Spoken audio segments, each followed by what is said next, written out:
તો આ સાથે જ બીજા મહત્વના સમાચાર હિમાચલ પ્રદેશથી આવી રહ્યા છે। હિમાચલમાં વાદળ ફાટવાની ઘટના સામે આવી છે। હિમાચલના લાહોલમાં વાદળ ફાટતા ભારે નુકસાન થયું છે। હૃદય કંપાવી દેનાર દ્રશ્યો કેમેરામાં કેદ થયા છે। વાદળ ફાટતા મોટી માત્રામાં પાણીનો જથ્થો વહ્યો છે। જણાવી દઈએ કે હિમાચલ પ્રદેશમાં વહેલી સવારે વાદળ ફાટવાની ઘટના સામે આવી છે। વાદળ ફાટવાને કારણે પહાડોમાંથી મોટી સંખ્યામાં પાણીનો જથ્થો પહાડો પરથી વહેતો થયો છે, પરંતુ હાલમાં ત્યાંની જાનમાલ હાનિનું નુકસાનની હજી કોઈ માહિતી મળી શકી નથી। આ જે દ્રશ્યો આપ જોઈ શકો છો તે એક સ્થાનિકે પોતાના મોબાઈલમાં કેદ કરેલા છે। આપ જે દ્રશ્યો જોઈ શકો છો તેમાં જોઈ શકાય છે કે જે રીતે પૂરજોશમાં પાણી આવી રહ્યું છે। વાદળ ફાટવાની ઘટનાને કારણે પહાડો પરથી ભારે માત્રામાં પાણી આવતું જોવા મળી રહ્યું છે। ત્યાંના એક સ્થાનિકે પોતાના મોબાઈલ કેમેરામાં આ દ્રશ્યોને કેદ કર્યા હતા, પરંતુ હજુ પણ ત્યાંના નુકસાનની કે કોઈ જાનહાનિની માહિતી સામે આવી નથી। તો આ સાથે જ કેટલાય પહાડો પર વસતા કેટલાય લોકોને ભારે નુકસાન થયું હોય તેવી શક્યતાઓ સેવવામાં આવી રહી છે।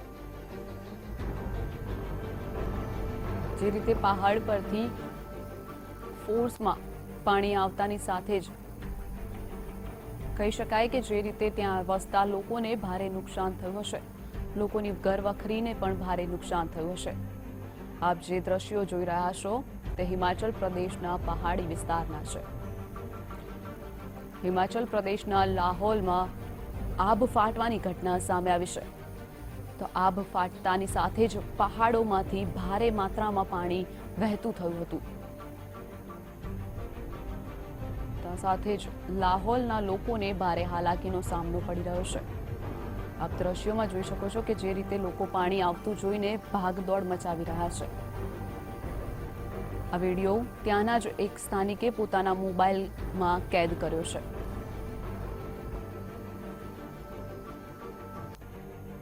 તો આ સાથે જ પહાડો પરથી ભારે માત્રામાં પાણી આવવાને કારણે લોકોની ઘરવખરીને લોકોને ભારે નુકસાન પહોંચ્યું છે, પરંતુ જાનહાનિના હજુ કોઈ સમાચાર સામે આવ્યા નથી। જણાવી દઈએ કે હિમાચલ પ્રદેશના લાહોલમાં આભ ફાટવાની ઘટના સામે આવી છે, જેના કારણે પહાડો પરથી ભારે માત્રામાં પાણી વહેતું થયું છે। તો આ દ્રશ્યો સ્થાનિકે પોતાના મોબાઈલમાં કેદ કર્યા છે।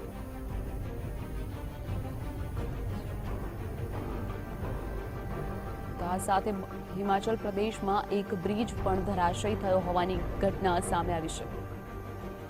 જોઈ શકો છો કે જે રીતે પૂરપાટ ઝડપે પાણી પહાડોમાંથી વહી રહ્યું છે, ત્યારે ત્યાંના સ્થાનિકોને કેવા પ્રકારની મુશ્કેલી પડી હશે, લોકોની ઘરવખરીને ભારે નુકસાન પહોંચ્યું હશે।